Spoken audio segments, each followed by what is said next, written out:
తాకట్లో ఉన్న బంగారాన్ని విడిపించి ఆ రోజున మార్కెట్ ధర కట్టి మిగిలిన డబ్బును మీకు అందిస్తుంది కొమ్మూరి గోల్డ్.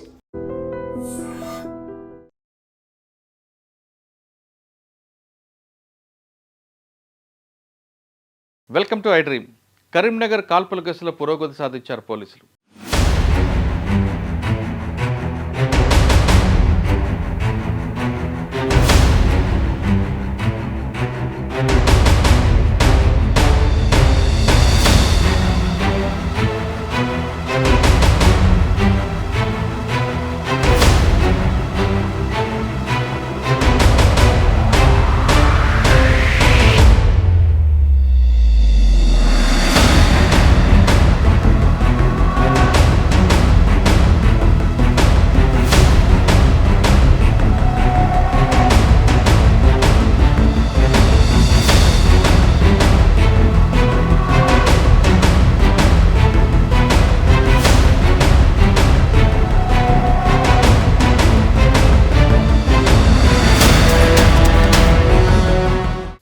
ఆధారాలు ఇచ్చి పారిపోయిన నిందితుల కోసం గాలిస్తున్న పోలీస్ టీం.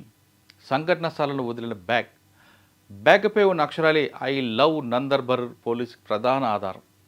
ఆ ఆధారంగా మహారాష్ట్రలో గాలిస్తున్న పోలీసులు. నందూర్బార్కు చేరుకున్న పోలీస్ టీం. బ్యాగ్ ఆధారంగా కొలిక్కి రాబోతున్న కేసు. నిందితులకు స్థానికుల సహకారం ఉందని భావిస్తున్న పోలీసులు. బ్యాగ్ కేసుకు బ్రేక్ త్రూ కానుంది. అయితే స్మార్ట్ సిటీ కరీంనగర్లో సీసీ కెమెరాలు పనిచేయడం సర్వత్రా విమర్శలు. ముందు రోజే పోలీసులు నాకాబందీ నిర్వహించిన మర్నాడే దోపిడీ జరగడం పోలీసులు కంగుతుంటున్నారు.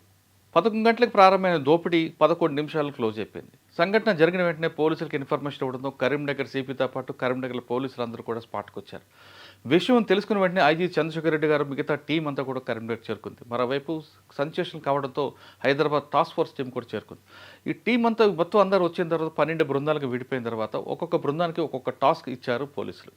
అందులో భాగంగా పోలీసులు ముందు నిందితులు ఎక్కడి నుంచి వెళ్ళారు, ఎంట్రీ ఎక్కడ, ఎగ్జిట్ ఎక్కడ చూసుకుంటే వాళ్ళందరూ జగిత్యాల వైపు వెళ్ళారని మరికొందరు వేరే రూట్లో చెప్పారు. కానీ సీసీటీవీ కెమెరాలు పనిచేస్తుందా, ఎక్కడే పనిచేస్తున్నాయో దాని ఆధారంగా తీసుకుంటే వాళ్ళు జగిత్యాల వైపుగా అంటే మెయిన్ రూట్ కాకుండా వేరే రూట్లో వెళ్ళినట్లుగా సమాచారం ఉంది. అంటే ఇంత పక్కాగా వచ్చారంటే వాళ్ళకి స్థానికుల సహకారం ఉందని పోలీసులు ఒక ప్రాథమిక అంచనాకు వచ్చారు. మరోవైపు సంఘటన సారగిన బ్యాగ్ ఉంది. ఆ బ్యాగ్ ఎక్కడ తయారైంది అని చూస్తే నందర్బర్ అనేది మహారాష్ట్ర గుజరాత్ బోర్డర్లో ఒక ఊరు. ఆ ఊరిలో ఆ బ్యాగ్ అమ్ముతున్నట్లుగా తెలిసారు. కానీ ఆ బ్యాగ్ తయారు చేసింది నాగ్పూర్లో అనేది నాగ్పూర్ డీసీపీ వాళ్ళకి సహకరించారు. దాంతో ఆ బ్యాగ్ తయారు చేసిన కంపెనీ యజమానిని పిలిపిస్తే బ్యాగ్ తయారు చేసిన నాగ్పూర్లో కానీ ఆ బ్యాగ్ మాత్రం కరీంనగర్ ఆదిలాబాద్కి కూడా సప్లై చేస్తామని అతను స్టేట్మెంట్ ఇవ్వడంతో వెంటనే కరీంనగర్లో ఆ బ్యాగ్ ఎవరెవరు అమ్ముతారు, ఎక్కడ అమ్ముతారని కరీంనగర్ పోలీసులు దర్యాప్తు చేస్తే క్లాక్ టవర్ దగ్గర ఓ బ్యాగ్ షాప్లో ఈ బ్యాగ్ అమ్ముతున్నట్టుగా తెలిసింది. అంటే నందర్బరు ఐ లవ్ నందర్బరు అనే పేరుతో ఉన్న బ్యాగు నాగ్పూర్లో తయారై కరీంనగర్ వచ్చినట్లుగా పోలీసులు దర్యాప్తులో బయటపడింది. ఈ బ్యాగ్ ఎవరో స్థానికంగా కొనుక్కోవడం, దీనికి పోలీసులకి ముందు ఒక లీడ్ వచ్చింది.